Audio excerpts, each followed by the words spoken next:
ఆవిడ చూపు ఎక్కడ పడుతుందో అక్కడ పడిన ఉత్తర క్షణంలో ఇక అలా ఇలా ఉండదు, ఇక ఐశ్వర్యం.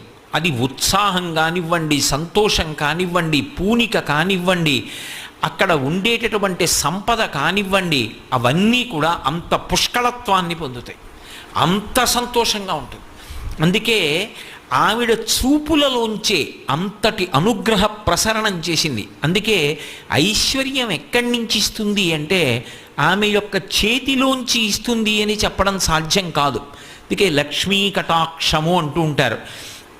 ఆవిడ చూపు పడితే చాలు, ఒక్కసారి అలా ప్రసన్నంగా చూసిందా, ఇక అక్కడ ఎంత ఐశ్వర్యం ఏర్పడుతుంది అనేటటువంటి దాని గురించి చెప్పడం ఎవరికీ సాధ్యం కాదు. అయితే మీరు ఒక్క విషయం జ్ఞాపకం పెట్టుకోవాలి, నేను ఐశ్వర్యము ఐశ్వర్యము ఐశ్వర్యము అన్న మాట వాడుతున్నప్పుడు కేవలము నేను సంపద గురించి మాట్లాడుతున్నాను అని మీరు